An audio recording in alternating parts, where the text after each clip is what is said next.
Alright, the topic I want to speak about tonight is, the topic is don't teach Americans Kung Fu. So, this got me to thinking about what Bruce Lee had to go through back in his time when the traditional Wing Chun community was disapproving him from sharing the techniques that he knew to Americans, to the blacks and the whites primarily. And here are my thoughts on that. Because I see that it can very much easily be applied to myself as well, because I'm kind of in the same predicament. So Bruce Lee was an American, he was born in America, but then he moved over to Hong Kong and then grew up there for a good amount of years, I think at least 18 years, and then he moved back to the States at around the age of 18, and then so he lived like half his life in Hong Kong and then half his life in America pretty much. And but for me, I was born in the U.S., born in Chicago and lived here my whole life, but my background is from Hong Kong as far as where my parents came from. So it's like caught in between the East and the West, like being born in America, but then your parents are from the East, from Hong Kong, and having an appreciation for both cultures. And it's kind of harder for people in our position, because say if China and the U.S. went to war and you're born in the U.S. and then you're fighting for the U.S. military, and then you actually have to kill people in Hong Kong where your parents are from, that's going to be very difficult, because it's your family, you know what I'm saying? Even though you're from the U.S., you're still killing off your own family. But really, when you develop like a compassionate heart, you don't really see it that way either. You kind of see that everybody's family, so it doesn't matter if you never move, you don't have any affiliation with China or any countries in the East. But you don't see East and West. You just see the world, and you live in this world, and you don't want to just kill people, just to kill people. But it just hurts to kill people in general. It doesn't matter if it's family or not, because everybody's a family pretty much. But anyway, it got me thinking about it, and it's like, these people, you're trying to make a living here in the West, because that's where you live. So no matter if it's Bruce Lee or myself, we live in the U.S., we live in America, and we're trying to make a living here. We're trying to do what we enjoy and do what we love doing. So for them, they live in China, it doesn't affect them, because everybody around them in China is Chinese. So if they want to teach martial arts, they can open up the doors, and then Chinese people come in, they'll teach the Chinese people. They make money, and then they make a living. But if you're Bruce Lee, or if you're myself, living in America, it's not only Chinese people living in America, actually there's barely any Chinese people. The people that are living in America are Caucasians and blacks and Hispanics and all different races. It's a melting pot.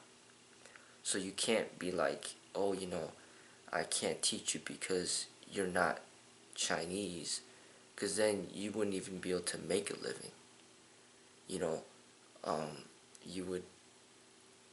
wouldn't even be able to make money, and not only that, but that's already against the law in America to discriminate based on race to begin with. So that's another factor. But the fact of the matter is, you live in America and there's barely any Chinese people around, you want to teach Kung Fu in America, you cannot limit yourself based on race. You know, that's a very poor business decision that will basically put you out of business. And these people in China that live there, it doesn't even deal with them because they're not even living in America. They're living in China. So they have no understanding. Okay? So that's one clear factor. Another clear factor is that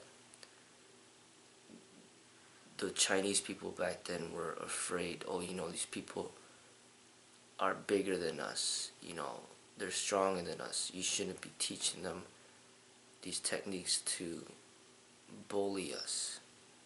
Okay, that can in a way have little sense to that. Maybe it wasn't communicated properly because it shouldn't be based on race, but that bullying mentality is a concern. But at the same time, guns have already been invented, and America is the number one country in the world that's known for the guns. So pretty much, regardless of whether or not they're bigger than us or stronger than us, or not us, but stronger than the Chinese and bigger than the people in China, they have the guns anyway. They don't need to learn martial arts or kung fu to kill you or to hurt you. They got the guns right there. They could blast you away right immediately. So the fact of the matter of Americans wanting to seek out and learn about the Chinese culture, they should be thankful for that. But the people in China aren't thankful because they're not reaping the benefits, or they don't think that they're reaping the benefits, or they might not be reaping the benefits because it's not benefiting their country. But essentially, they were at, the main problem was they were at war between Bruce Lee's Americanness and their anti-Americanness, or like they were not American and Bruce Lee was American, and that was where the conflict was pretty much. Was that Bruce Lee was born in America and they weren't, and that couldn't be settled because to them they were just hated Americans. Anybody from America, so basically that would include Bruce Lee himself because he is from America. So they were essentially they just did not like America. Okay? And that's why they would say something like that, you know. But war amongst countries, conflict amongst countries is something that happens, especially in this world of capitalism where, you know, we separate ourselves from others by, you know, making these distinctions between this country and that country. There's inevitable there's gonna be war. But the fact of the matter is, Bruce Lee and myself, we are on the side of the U.S. We are not Chinese, we're American. And if we are going to go to war, then we're going to war fighting for the U.S. You know, so another thing is that the Chinese, in a way,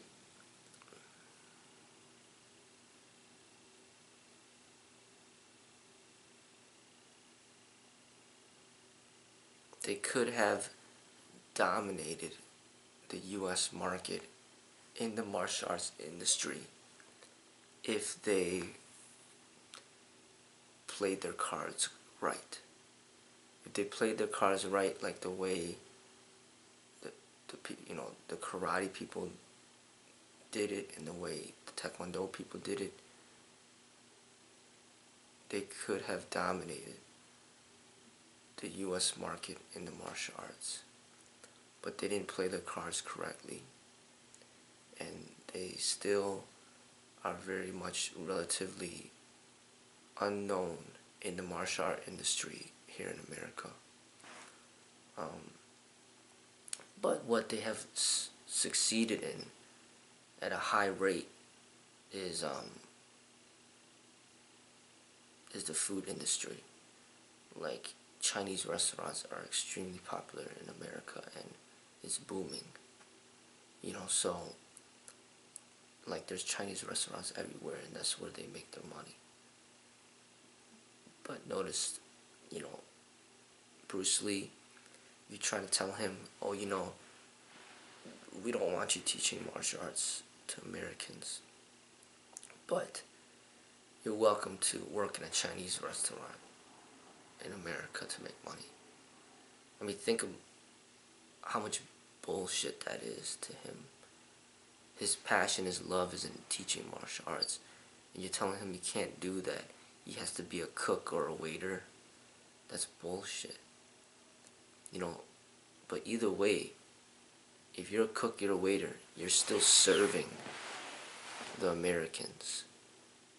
Okay, so when you're serving the American, you're making them food, you either do that or you serve the American and you teach them martial arts. Either way, you're still serving the American. I mean, you're American yourself, but in their eyes, if they immigrated from China and they had a choice between teaching martial arts or cooking a meal, I mean, if it's in your heart to make food, then okay, go that route. But if it's in your heart to teach martial arts, you should be able to do it. Either way, you're still serving. So if you refuse to serve the American, being an immigrant from China, then you don't belong here. I mean, you're never going to be able to be employed, because the entire industry in this world is based on serving people pretty much. But like as I stated, if you're concerned about the American, overtaking the Chinese because they're bigger and stronger, it doesn't matter, because the guns are already there. They already own the guns. They have the guns. They could kill everybody immediately if they wanted to. But that's not their mentality. They want to learn more about the ways of the Chinese and their culture and their methods of the martial arts, which is showing an appreciation for the Chinese, and they should be thankful for that. Even like being interested in the Chinese food is showing interest in the Chinese way of cooking. And they should be thankful for that. Like, being interested in studying the Chinese martial arts is the Americans showing interest in the Chinese methods, and they should be thankful for that. When it comes from an artistic standpoint, not from a way of exploitation, but from an artistic standpoint. If a person's trying to study martial arts to become a martial artist, that's a great thing. But if a person's studying martial arts to exploit the techniques and to become a more violent person, then that's not good, no matter what they're studying. Okay, so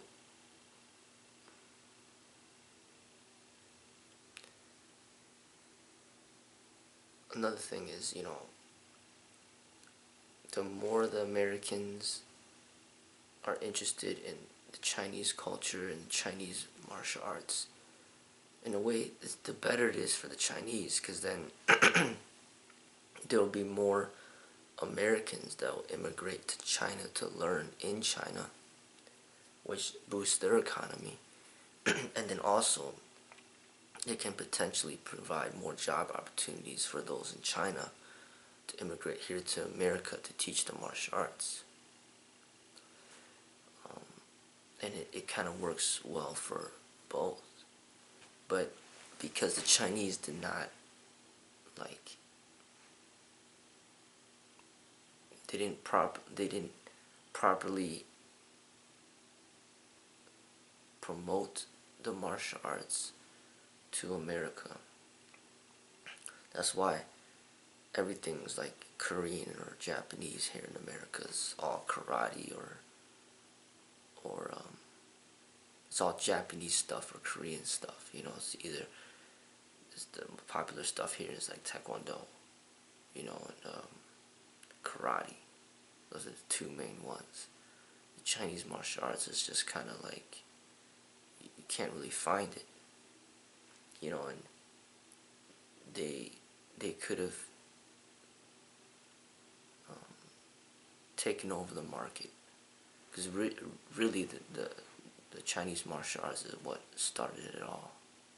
You know, the reason why there is Japanese martial art or Korean martial arts is because it started from the Chinese martial arts. But here in America, it's the Japanese and the Korean martial arts that are the most well known and the most popular.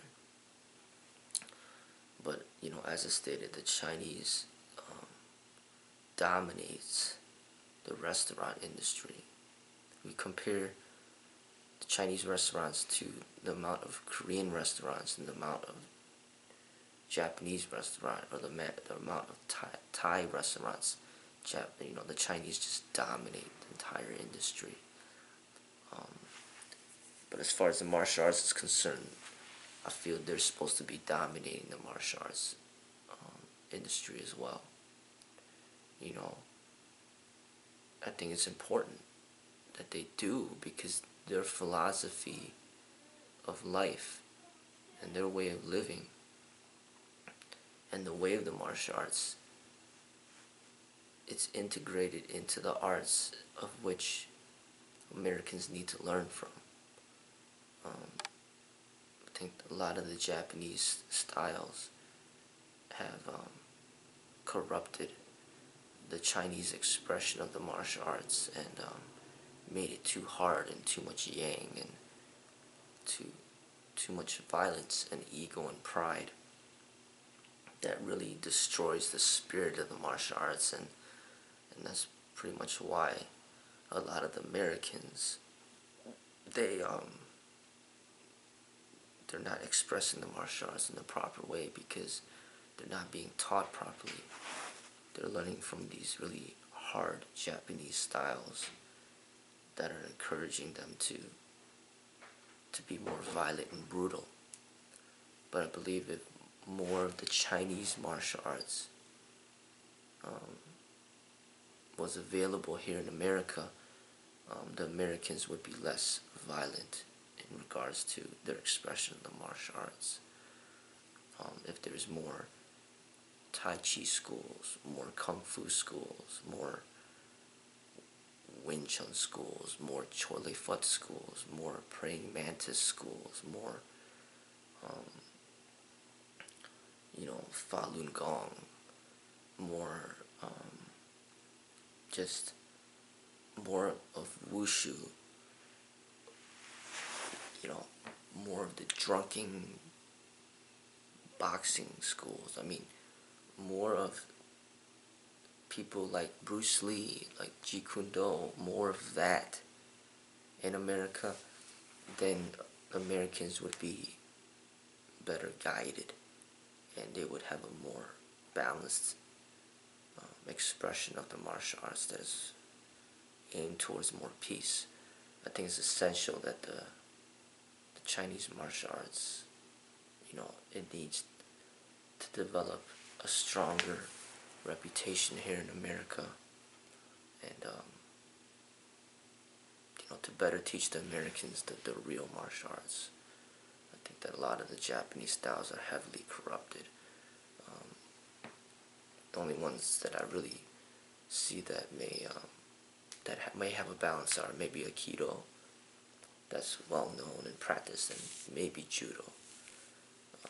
As far as what I know about those styles and the meaning of those words and what the founder originally intended for the people to, the philosophical aspects that they wanted to instill in their students. So basically, that's my feedback on that.